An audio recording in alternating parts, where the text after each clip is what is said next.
Salam dan salam jumpa kembali dalam kasih dan anugerah dari Tuhan kita Yesus Kristus. Sebelum kita membaca dan merenungkan sabda Tuhan, saya mengajak kita untuk berdoa. Ya Tuhan dan Allah kami sangat bersyukur kepadamu. Kami serahkan kehidupan kami karena Engkaulah yang memelihara kami. Tuhan tidak pernah meninggalkan kami. Engkau selalu bersama kami. Dan karena itu kami berserah. Pimpin kami dalam perenungan firman Tuhan hari ini, supaya kami dapat mengerti dengan baik. Di dalam nama Tuhan Yesus, kami berdoa dan kami bersyukur kepada Bapa di surga. Amin. Bapak, Ibu, dan Saudara sekalian, ini adalah bagian yang kedua dari karya Roh Kudus yang membantu kita dalam segala kelemahan kita. Hal ini dapat kita baca di dalam Roma pasalnya yang ke-8, ayatnya yang ke-26 berbunyi demikian. Demikian juga Roh membantu kita dalam kelemahan kita. Sebab kita tidak tahu bagaimana sebenarnya harus berdoa. Tetapi Roh sendiri berdoa untuk kita kepada Allah dengan keluhan-keluhan yang tidak terucapkan.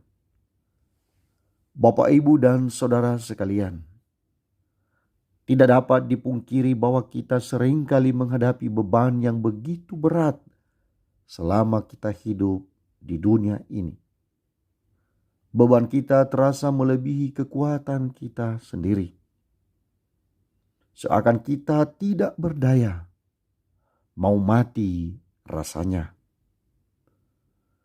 Dalam keadaan yang seperti ini, kita bisa saja sampai pada titik di mana kita tidak dapat lagi berkata-kata, termasuk tidak dapat berdoa. Beban hidup atau pergumulan kita di dunia ini bermacam-macam bentuk dan wujudnya. Beban hidup bisa berupa sakit penyakit, di PHK dari pekerjaan, dan bisnis bangkrut. Serta bisa juga dosa yang kita lakukan. Kita menyesali diri, kita tidak dapat memikul beban, sampai akhirnya kita tidak dapat berkata-kata kepada Allah yang Maha Suci dan Maha Agung. Dalam kondisi seperti inilah, Roh Kudus menolong kita untuk mengatasi kelemahan kita. Roh Kudus berdoa untuk kepentingan kita. Roh Kudus menyampaikan keluhan-keluhan kita meskipun mungkin tidak terdengar oleh kita. Roh Kudus tetap berkarya dan bekerja meskipun kita tidak melihatnya. Tentang segala sesuatu yang dikerjakan oleh Roh Kudus dalam diri kita masing-masing tidak dipamerkan oleh Roh Kudus. Oleh karena itu, kitalah yang harus menyadari bahwa kita berhutang banyak kepada Roh Kudus. Roh Kudus memiliki jasa besar dalam kehidupan kita sebagai orang yang percaya. Selain hal-hal yang sudah saya sampaikan di atas, bisa juga kita merasa beban hidup kita begitu berat oleh karena kita ditekan, dianiaya, dipenjara, bahkan diancam mau dibunuh oleh karena kita percaya kepada Tuhan Yesus. Dalam hal seperti ini, orang yang percaya harus berani menghadapi perjalanan hidup yang penuh ujian dan kesesakan. Harus mampu bertahan dalam penderitaan. Jika karena Injil atau percaya Yesus yang menyebabkan kita menderita, maka kita tidak perlu khawatir, tidak perlu takut, sebab Roh Kudus pasti memampukan kita untuk dapat melewatinya. Bersama Roh Kudus kita dapat melewati lembah kematian dan gunung yang membawa kita pada maut.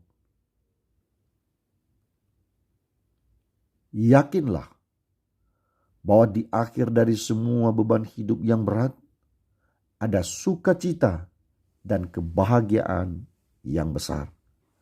Karena itu marilah kita terus percayakan hidup kita kepada Roh Kudus. Jangan sekali-kali meninggalkan Tuhan oleh karena beban yang berat.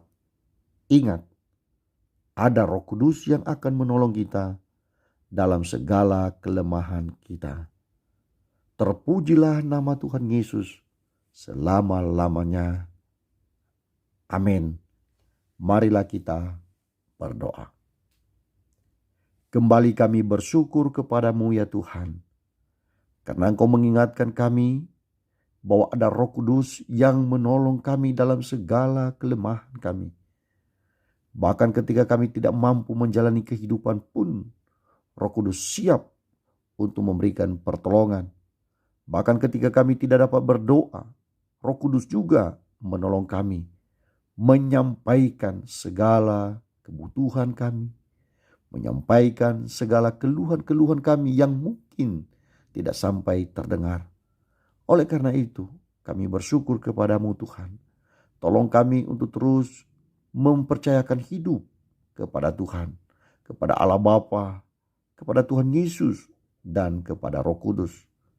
Kami serahkan kehidupan kami sepanjang hari ini dalam nama Tuhan Yesus. Amin.